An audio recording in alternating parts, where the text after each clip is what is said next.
Welcome to Takshashila IAS academy. कैसे हैं आप लोग? मैं तो अच्छा हूं और आशा करता हूं कि आप लोग भी अच्छे होंगे। जैसा कि आप लोग देख रहे हैं कि BPSC के सिलेबस में वाइटल चेंज कर दिया गया है और PT की तो उम्मीद थी मुझे कि चेंज हो रही है, लेकिन मेन में इस तरह से वाइटल चेंज होगा मुझे उम्मीद नहीं थी। और ये मुझे अच्छा लगा कि जिस टाइप से इसमें चेंजिंग किया गया है ये मुझे बहुत अच्छा लगा, क्योंकि एक साइंटिफिक ढंग से जो स्टूडेंट तैयारी कर रहे हैं उनका रिजल्ट एकदम निश्चित रूप से होगा। तो इसमें सबसे पहले तो आप देखिए कि जिस तरह से PT में ये चेंजिंग किया गया है, ठीक है, तो PT का चेंजिंग में आप देख सकते हैं कि अब वो बातें नहीं रह गई कि आप 113, 115 यानी 120 तक आप स्कोर लेकर जाइए। और 120 तक स्कोर वैसे स्टूडेंट लेकर जाते हैं जिनका मेन बहुत अच्छा नहीं है। PT का मास्टर हो गया मार्केट में। आपका कितना स्कोर हुआ? 110। मेरा तो 120 हुआ, ठीक है। इसलिए वैसे स्टूडेंट PT को बाजी मार लेकर चले जाते थे और इस कारण ये एग्ज़ाम काफ़ी टफ हो जाता था और स्टूडेंट में उदासीनता भी हो जाती थी कि मैं मेन की तैयारी करके रखा, PT हुआ ही नहीं, अब क्या करूँ मैं, ठीक है। इसलिए अब जब निगेटिव कर दिया गया है तो आप समझ लीजिए कि इसमें से वैसे स्टूडेंट के रिजल्ट होंगे जो 90/150 बनाएंगे। ओके, 90/150 बनाएंगे, उनका रिजल्ट हो जाएगा। क्यों? क्योंकि इसमें अब निगेटिव में आप नहीं जा सकते हैं।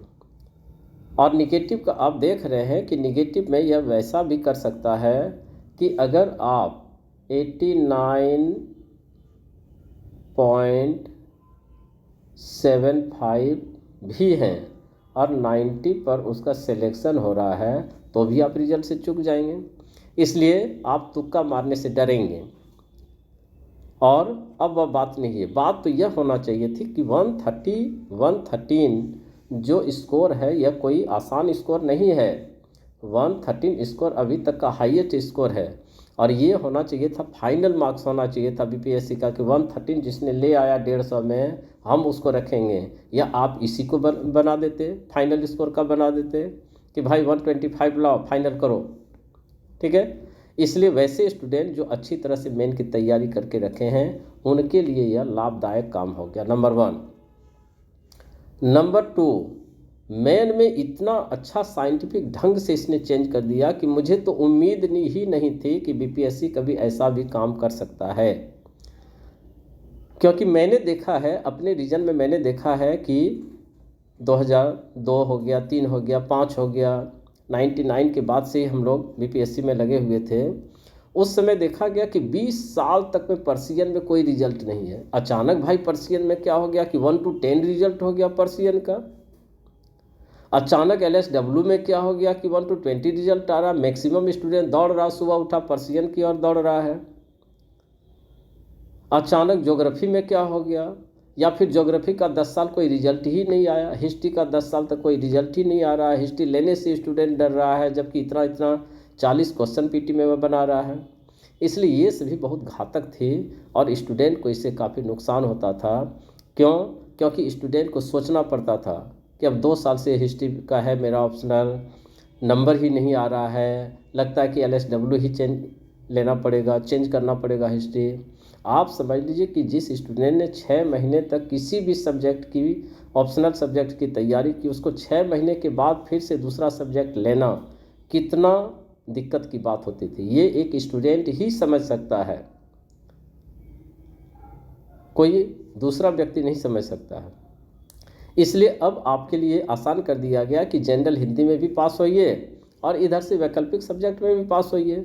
वैकल्पिक सब्जेक्ट जब आपका GS में है, 150 नंबर के लिए आप पढ़ते हैं, 30 क्वेश्चन पढ़ रहे हैं। ज्योग्राफी के लिए लगभग 20 से 25 क्वेश्चन हो गया, हिस्ट्री के लिए 40 क्वेश्चन हो गया, साइंस के लिए है। तो स्टूडेंट कोई ऐसा सब्जेक्ट रख लेगा जिससे वह PT में भी क्वालिफाई किया है और मेन में भी क्वालिफाई करना उसको आसान हो जाएगा। क्योंकि मेन में सीधे कर दिया कि आप सिर्फ यहाँ पर क्वालिफाई होंगे, वो मेरिट लिस्ट में नहीं जाएगा। ओके, नेक्स्ट इसने क्या चेंजिंग कर दिया, और एक बहुत अच्छा चेंजिंग कर दिया जिसमें से आपको सीधे सीधे फ़ायदा हो जाएगा। यह फ़ायदा क्या होगा कि निबंध राइटिंग का, एसे राइटिंग का, एसे राइटिंग एक ही जगह आपको मिल जाएगी। पहले आप ऑप्शनल सब्जेक्ट के लिए इधर उधर भटकते थे, अब एक ही जगह आपको सब कुछ मिल जाएगा। ठीक है, यूपीएससी की तैयारी में निबंध राइटिंग होता है, यहाँ भी निबंध राइटिंग होगा।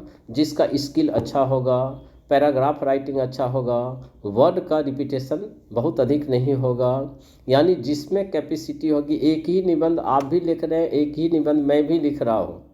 अब इसमें कैपेसिटी की बात देखी जाएगी कि जो अच्छा निबंध लिख रहा है उसको ज़्यादा मार्क्स मिलेगा।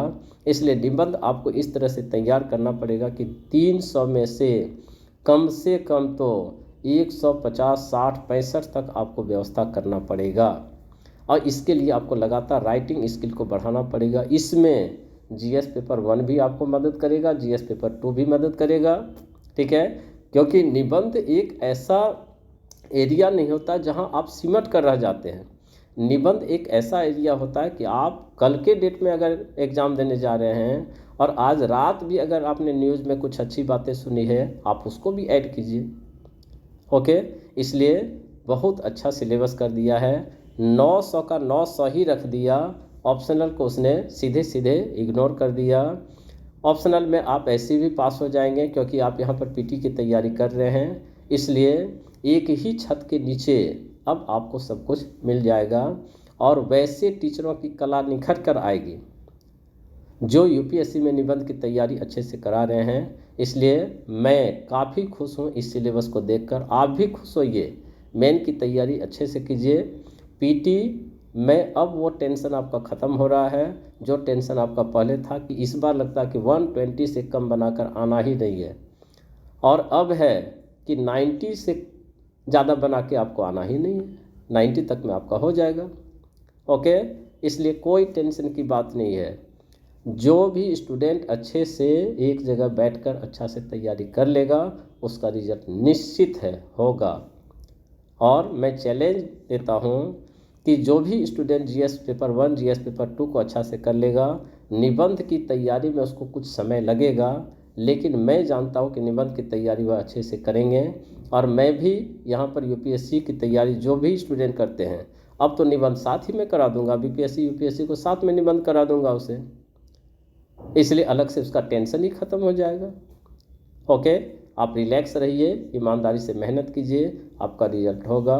Okay, thank you, best of luck. जो 67 में मेरे स्टूडेंट हैं और जो अदर जगह से आ रहे हैं, दोनों को। Okay, thank you.